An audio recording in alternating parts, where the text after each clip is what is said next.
Hey guys, this is Preeti. Welcome back to my channel. दोस्तों, आज हम बात करने वाले हैं एक 2022 यानी कि recently released Hollywood horror movie on the third day के बारे में। कहानी की शुरुआत होती है जंगल के अंदर छुपे एक टूटे फूटे घर से, जिस घर में एक एनरिक नाम का प्रेस्ट रहता था। एक दिन उसे किसी का कॉल आता है जो उसे किसी बॉक्स को डिलीवर करने के लिए कहता है। फोन रखते ही वो बंदा बेसमेंट में जाता है, अंधेरे कोने से उस बॉक्स को बाहर निकालता है और फिर निकल पड़ता है अपने रास्ते। हम देखते हैं ये बॉक्स काफी पुराना है और बहुत सारे चेन्स भी लगे हुए हैं। इसमें क्या है और इसे लेकर ये आदमी कहाँ जा रहा है हमें कुछ भी पता नहीं चलता, लेकिन जरूर इसमें कुछ वाइटल है। तभी तो टेंशन में इस आदमी का पसीना छूट रहा था। अगले सीन में हम एक माँ और बेटे को देखते हैं, सिसिलिया एंड मार्टिन। वो लोग भी बिल्कुल उसी समय उसी रास्ते से कहीं जा रहे थे। कुछ दूर जाने पर सिसिलिया को एक लड़की दिखती है जो बीच रास्ते में मदद मांग रही थी। बेचारी की गाड़ी खराब हो गई थी शायद। सिसिलिया जैसी उसे देखने पीछे मुड़ती है, उसका बैलेंस बिगड़ जाता है और उसकी गाड़ी जाकर हेनरिक की गाड़ी से टकरा जाती है। एक्सीडेंट काफी भयानक हुआ था। झटका सभी को लगा था, मगर उसका इम्पैक्ट सभी के लाइफ में अलग अलग तरीके से पड़ा। सिसिलिया बेहोश हो गई थी। जब उसका सेंस लौटा, उसने देखा वो एक अबांडन बिल्डिंग के एक कोने में पड़ी है। वो यहाँ पर कैसे आई उसे कोई आइडिया नहीं, और मार्टिन भी उसके साथ नहीं था। सिसिलिया बाहर भागती है तो कुछ दूर जाने पर उसे एक घर नजर आता है। हम समझ पाते हैं ये वही जंगल है और यह घर भी हेनरिक के घर के आसपास ही है शायद। इस घर में रहने वाले कपल से सिसिलिया को मदद मिलती है और वो लोग ही उसे हॉस्पिटल में एडमिट करवाते हैं। एट द सेम टाइम दूसरी तरफ हेनरिक का भी होश लौट आता है। उसके गाड़ी के सामने एक लड़की पड़ी थी। ये वही लड़की है जो लिफ्ट मांग रही थी। दर्द में तड़प रही थी बेचारी।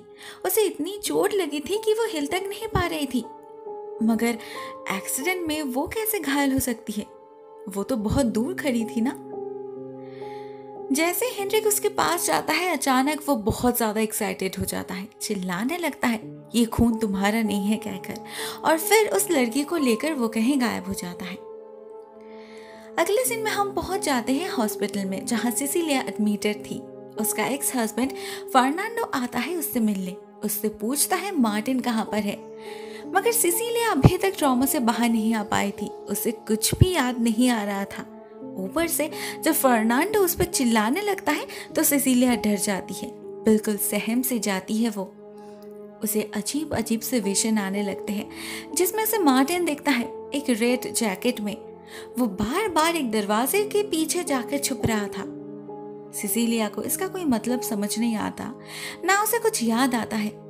वो इस बारे में अपने डॉक्टर हर्नान से बात करती है, मगर वो तो सिर्फ उसे मेडिसिन सजेस्ट कर पाते हैं जिससे उसे रेस्ट मिले और उसकी मेमोरी वापस आ जाए। इसी बीच एक पुलिस ऑफिसर रिकार्डो आते हैं सिसिलिया से मिलने। वो उस एक्सीडेंट के बारे में इन्वेस्टिगेट कर रहे थे और उनके जरिए हमें कुछ इंटरेस्टिंग बातें पता चलती है। फॉर एग्जाम्पल, उस एक्सीडेंट में सिसिलिया के गाड़ी के साथ साथ पुलिस को बस एक और ही गाड़ी मिली है, उस लड़की की जिसका नाम लूसिया है। सेकेंडली, एक्सीडेंट स्पॉट से मार्टिन और लूसिया दोनों ही ऐसे गायब हो चुके हैं जैसे कभी थे ही नहीं। एंड थर्डली, ये एक्सीडेंट असल में 3 दिन पहले हुआ था, जबकि सिसिलिया बस कल ही हॉस्पिटलाइज हुई है। तो इतने दिनों तक वो कहाँ थी, और लूसिया और मार्टिन वो कहाँ पर है? यहाँ पर गौर करने वाली बात यह है कि पुलिस को एनरिक के बारे में कुछ भी पता नहीं चला, ना उसके गाड़ी मिली, ना कोई नामो निशान। ऑफिसर रिकार्डो सिसिलिया से पूछताछ करना चाहते थे, मगर सिसिलिया को बहुत डर लग रहा था, तो वो अपना केबिन छोड़कर एक दूसरे पेशेंट के केबिन में जाकर छुप जाती है।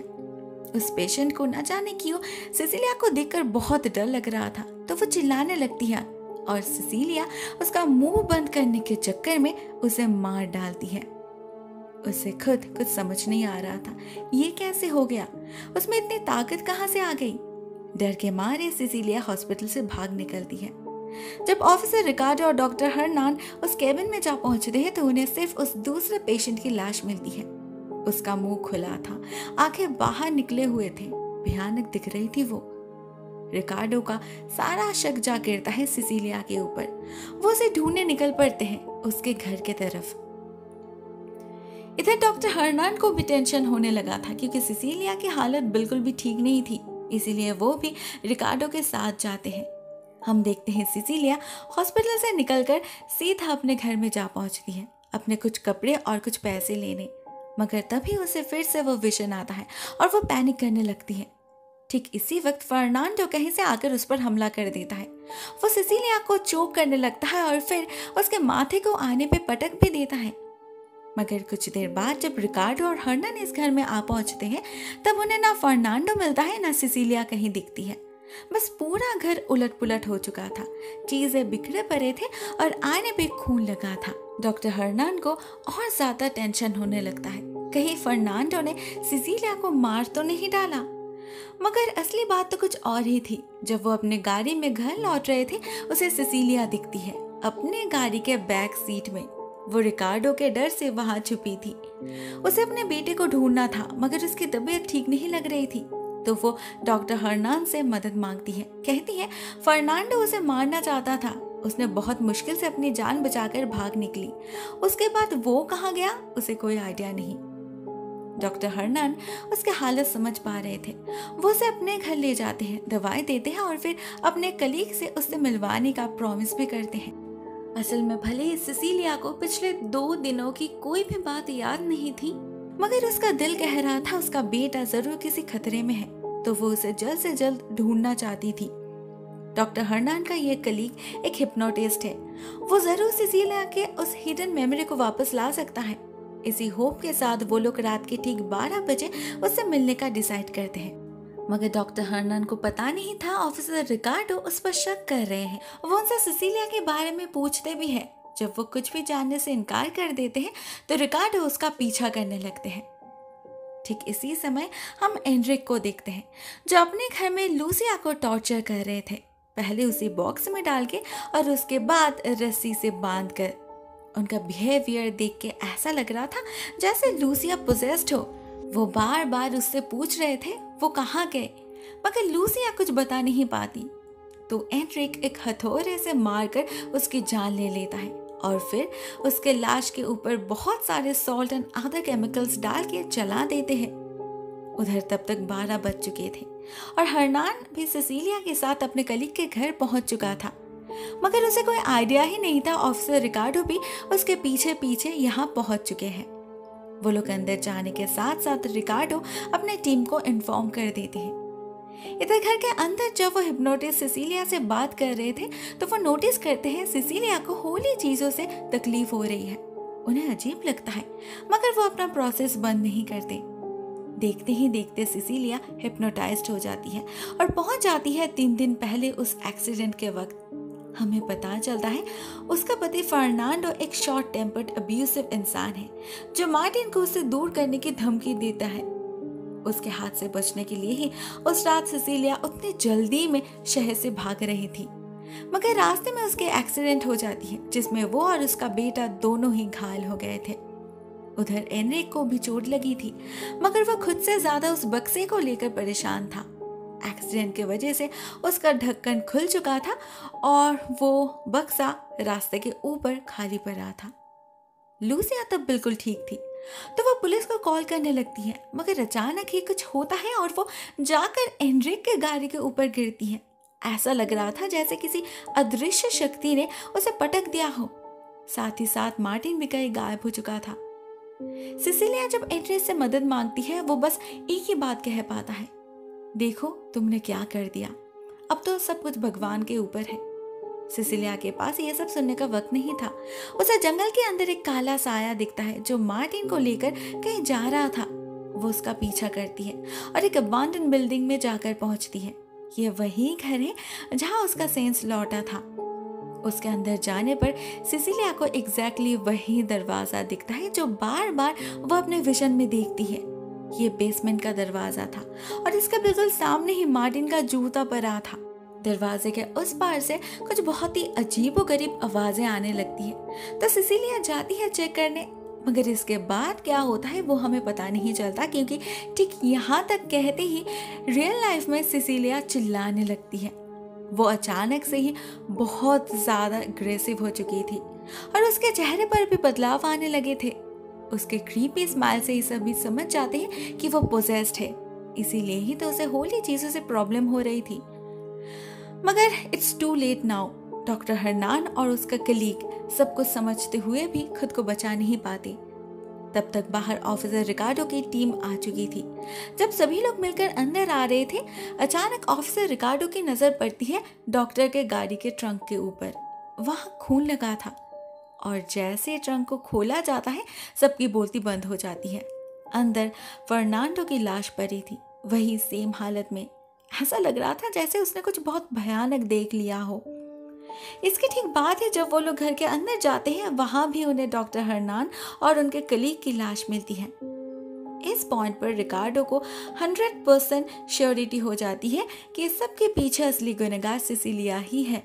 मगर वो समझ नहीं पाते सिसिलिया ये सब अपने मर्जी से नहीं कर रही, बल्कि वो मजबूर है। इस घर में मौत का तांडव चलाने के बाद वो उस कपल से मिलने जाती है जिन्होंने उसकी मदद की थी। मगर इस बार ये लोग भी उसके हाथ से बच नहीं पाते। पोजेस्ड सिसिलिया सबको मार डालती है और फिर निकल पड़ती है उस अबांडन बिल्डिंग की तरफ जहां से सब कुछ शुरू हुआ था। एनरिक को पहले से ही सब कुछ आइडिया लग चुका था, क्योंकि उस मिस्ट्री बॉक्स का राज उसे बहुत पहले से ही पता था। वो उस बॉक्स में एक बहुत ही शक्तिशाली डीमन को ले जा रहे थे, जो सालों से उस बॉक्स में कैद था, मगर एक्सीडेंट की वजह से वो आजाद हो गया। अब जायज है, उसका पहला शिकार वहीं पर मौजूद लोग ही बनेंगे ना। इसीलिए ही तो एनरिक लूसिया के जरिए सिसिलिया को ढूंढने की कोशिश कर रहे थे। मगर शैतान से लड़ना इतना आसान थोड़ी होता है। कोई कितना ही स्ट्रांग क्यों ना हो, शैतान उसे मैनिपुलेट करने की कोशिश जरूर करेगा। एनरिक को जीसस क्राइस्ट का सर गायब मिलता है। जब वो ढूंढने जाते हैं तो लूसिया पोजेस्ड होकर उस पर हमला कर देती है। डर से एनरिक का हाल बेहाल हो चुका था, बट लकीली ये सिर्फ एक सपना था, शायद एक वार्निंग भी।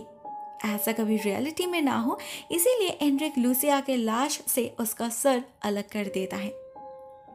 इसके बाद वो जाते हैं अपने नेबर के घर। ये लोग तब भी जिंदा थे, मगर इनके माथे से काले रंग का खून निकल रहा था, जिसका मतलब सिसिलिया ने इन्हें जान से तो नहीं मारा, मगर पोजेस कर दिया है। इनके अंदर अभी शैतान का बास है। मजबूरन एनरिक को इनका भी सर काटना ही पड़ता है, जिससे शैतान फिर कभी इनके शरीर को इस्तेमाल ना कर पाए। फाइनली वो जा पहुंचते हैं उस बिल्डिंग में जहां कुछ देर पहले सिसिलिया गई थी। वहां वो उसका एग्जॉर्सिज्म करने की कोशिश करते हैं, मगर तभी असली डीमन बाहर निकल आता है और देखते ही देखते एनरिक का सर धड़ से अलग कर देता है। सिसिलिया ये सब देख के बहुत ज्यादा डर जाती है। वो बाहर भागती है जहां उसे अपने बेटे का खिलौना मिलता है। उसे छूते ही उसे उस रात की सारी बातें याद आ जाती है। सब कुछ उसके आंखों के सामने किसी सपने की तरह दिखाई देता है।